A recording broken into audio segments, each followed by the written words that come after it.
Okay, let's get this shroud off. So we got 2 screws in the back that are 3/8.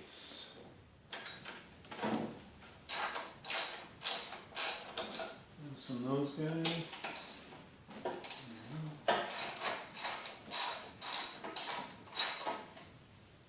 And there should be one over there somewhere too for the oil tube. This guy off. Clean these up later.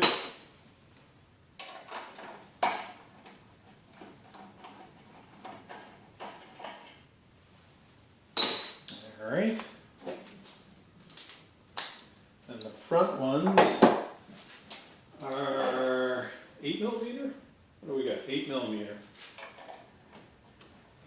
I love how they mix me. Metric and Imperial. Is what it is. I think by the 90s they would have figured this out, but they didn't. Alright, so now is there another one? There should be one over here. There it is. Well, that's going to be a small one. Let's have a look. There's junk in there.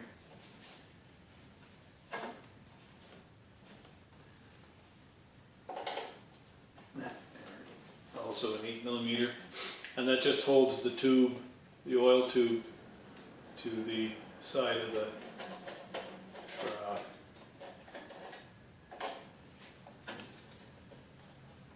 There we go.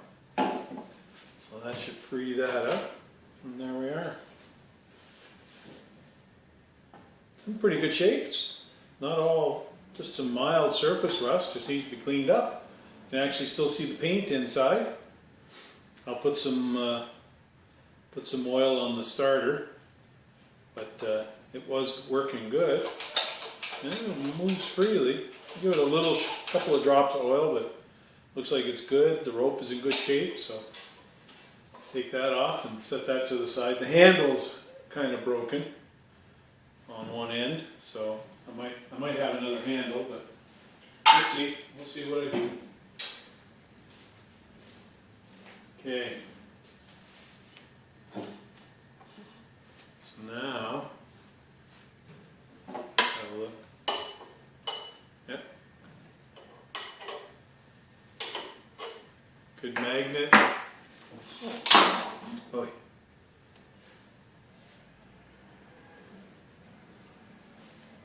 Clean up some oil. Got a little oil spill here.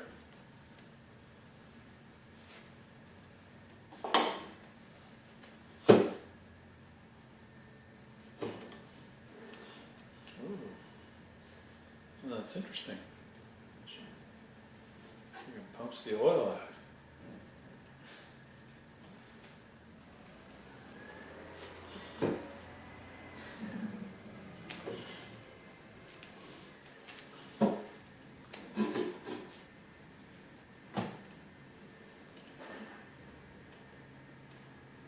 I'll have to look up the specs for the gap. There is a gap. Pretty small. It's a pretty small gap, so that's fine. So I'm going to clean this up a little bit. Meanwhile, let me get this carburetor off, so I got to look at the linkage.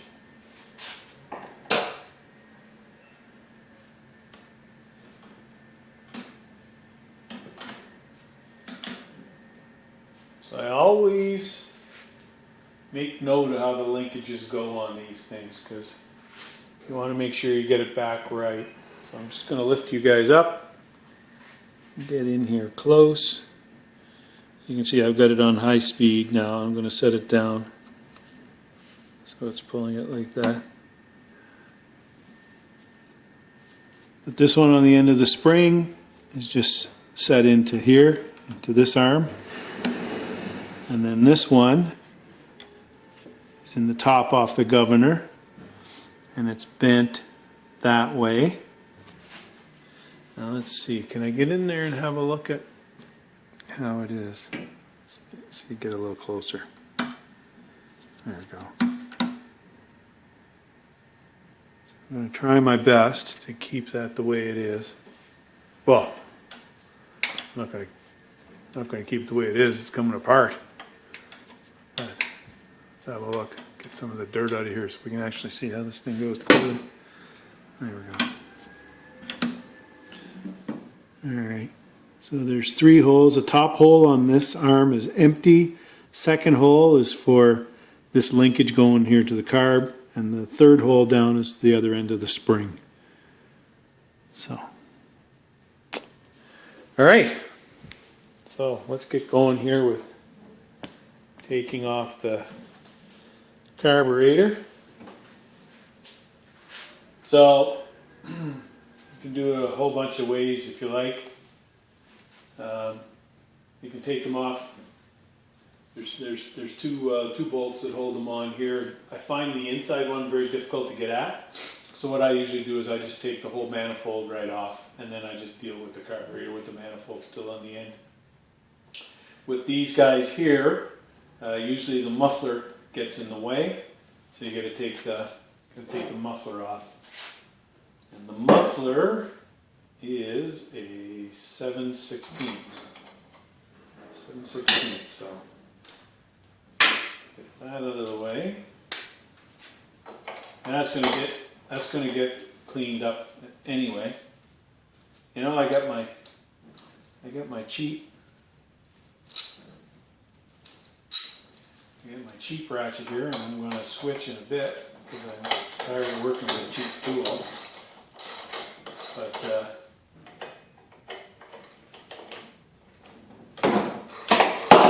you son of a gun. Oh, that's it. This is the thing when you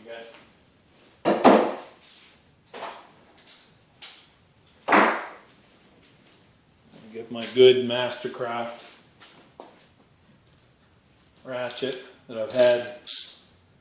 God, how long have I had this one?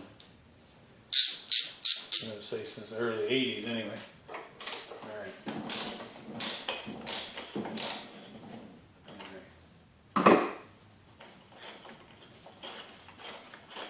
So yeah, so I'll clean this all up. So these mufflers, they wire wheel really nice. Might even paint it, you never know. But usually wire wheeling is a good trick. They just threw some paint on them from the factory and threw them in. They didn't prime them or anything. Oh yeah, got a bit of oil on the back side. You see that? A little bit shiny. So, all right, set that in one of my parts trays. Set that aside. And come back now for the inlet manifold in the carburetor. So grease off of these gloves. And this one is 3/8. Kind of handy too, because they got a Phillips screwdriver slots. They got some Phillips slots in there, so if you wanted, you could go at them. But I usually just use this if I can avoid. Oh, that one's already loose. And this one. Can I get at this one? Oh, you know what? No, not gonna be able to get at that. So, okay. That one may be the Phillips. That may be how I get that out. I'll go get my Phillips screwdriver and just take it out.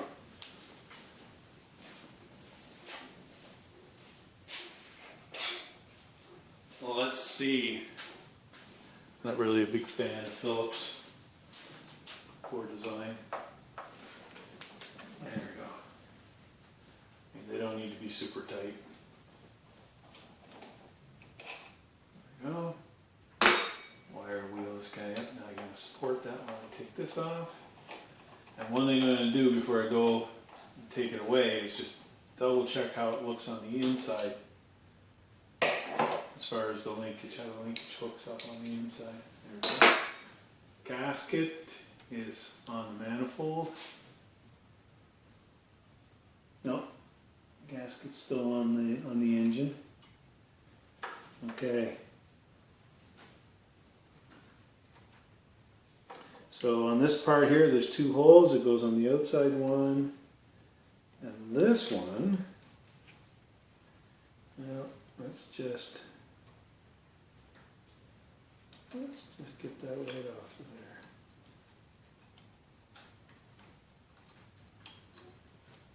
there. I need my needle pliers. There they are. Yeah.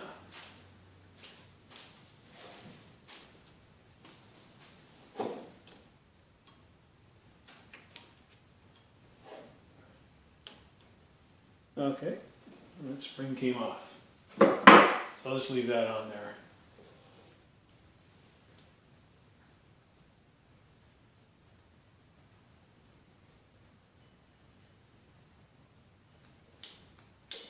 So the governor for the throttle. All right. So now everything else is going to be clean this up. I'm just going to grab a light and look inside here and see what I'm dealing with. But let me go get an oil pan so I can put that in there. It's already spilled a little bit of gasoline anyway.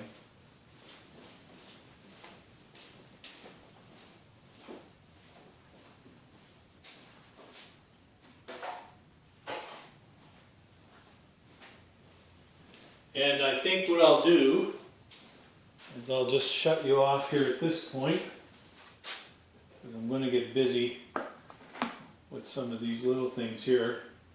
I think the next thing I'll do is I might just get my drill and just turn the engine and make sure I got a spark. But I don't see any reason why I wouldn't have a spark. But we'll have a look and make sure I got a spark. Okay, gonna turn you off. To be continued. Okay, so we're just going to test the spark here right now. So what I got is I got the spark plug lead on the spark plug, and I've got a jumper cable from the spark plug and grounded out to the engine. I've got myself a 19 millimeter socket on the end of my electric drill. And I'm just going to turn it, the engine over, looking down from the top of the engine. It's going to turn clockwise, which is its normal rotation. I'll turn out the light here in a second, and should be able to see the spark quite clearly. Now this plug, when I checked it, the gap was too small. Went online and checked it out.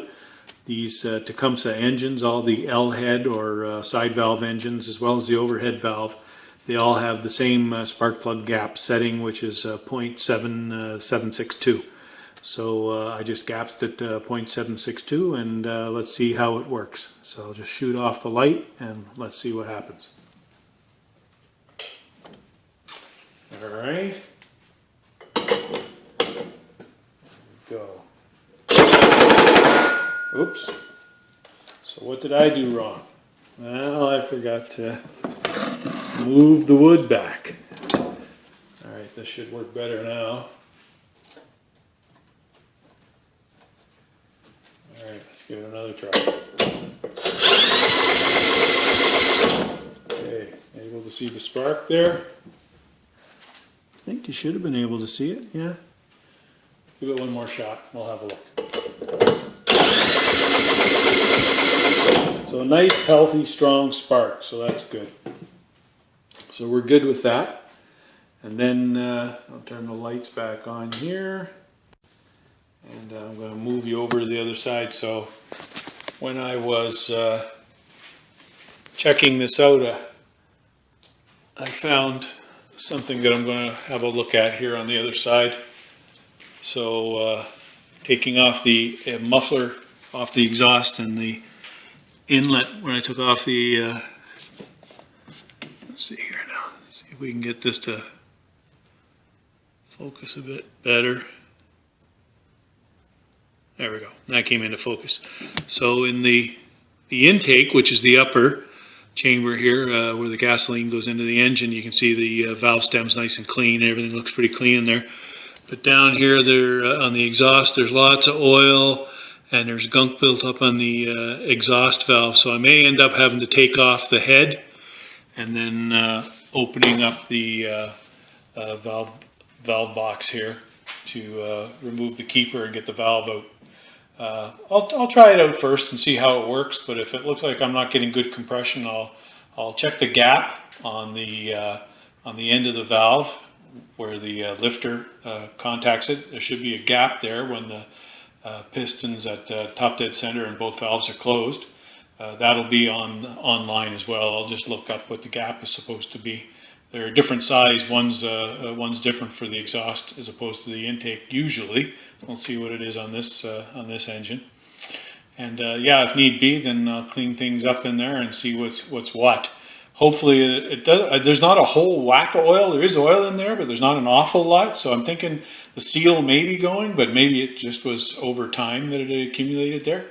So we'll give it a try. We'll have a look. So the next thing to do now is clean up the carburetor so that I can try getting the engine going just to test and make sure that it's going to work.